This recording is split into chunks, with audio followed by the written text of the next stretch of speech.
She died the same night her bride price was shared. I was standing near the river when they brought the news. For a moment, nobody spoke. Even before they said her name, I knew it was Abeni. I grew up in the same village as her. Our houses were not far apart. We fetched water from the same river and went to the same small market. She was not loud or proud. She did not joke much, but people noticed her because she was gentle. When she greeted you, she looked at your face. That kind of person is rare.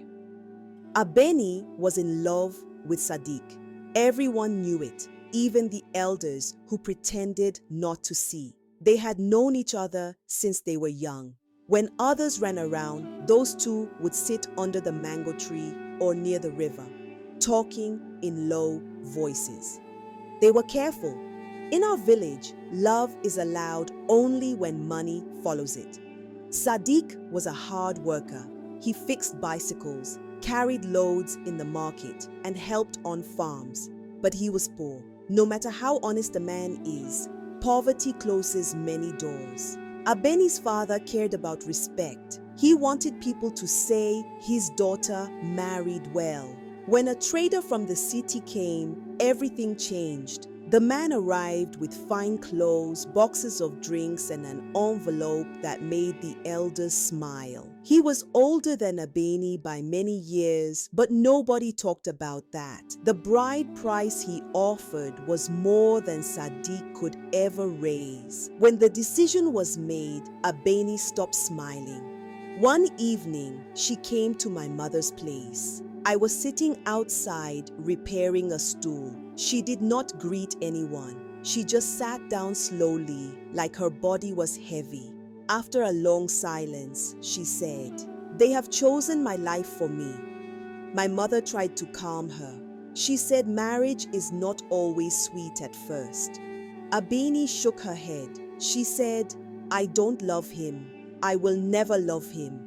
I still hear her voice. She begged her father. She cried in front of him. She refused food for 2 days. Her father did not beat her. He did not shout. He just said the matter was settled. That silence hurt her more than anger would have. Sadiq tried his best.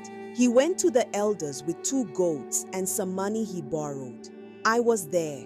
I saw how small his offering looked beside the trader's gifts. One elder laughed and said, "Love cannot pay bride price." That day, Sadiq walked past me without speaking. His eyes were red. 2 days before the wedding, he left the village. Some people said he ran away. Others said he went to look for help. Abeni heard the rumors and became very quiet. She stopped coming outside. Even her friends could not reach her. On the morning of the wedding, the village was busy. Drums played, women cooked rice and soup, people laughed. I remember thinking how strange it was that joy could exist beside pain so easily. Abeni came out dressed in bright cloth. Her face was clean, but her eyes looked far away, like she was already gone. When she passed me, she squeezed my hand hard. Her fingers were cold. She said, "If you hear anything later, remember that I tried." I did not ask her what she meant. I wish I had. That night, after the bride price was shared and the trader's friends drank and sang, I heard shouting. Someone ran through the village screaming her name. People dropped cups and followed the voice toward the river. I ran too. When we reached the riverbank, her wrapper was on the ground, folded neatly, not thrown, not torn, folded. That is the part that stays with me. At dawn, they brought her body out of the water. She had tied a stone around her waist. The river was calm, like nothing had happened. Her mother cried until her voice broke. Her father sat on the ground and stared at his hands. The trader was gone before the sun rose. People talked all day. Some said it was shame. Some said it was stubbornness. Some said she should have endured. Nobody said she was afraid. In the afternoon, Sadiq returned. He came running into the village dusty and tired, holding a small bag. He had borrowed money from a friend in another town. It was not enough, but he believed it could delay the marriage.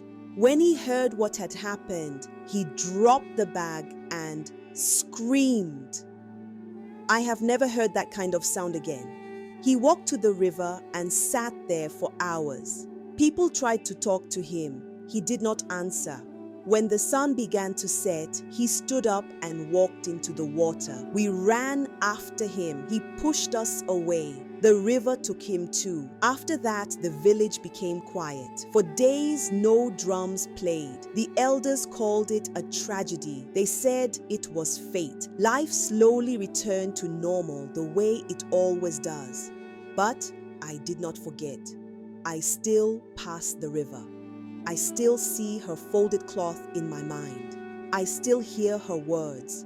This was not a story of spirits or curses. It was a real thing. Poverty, pride, silence. She tried and no one listened.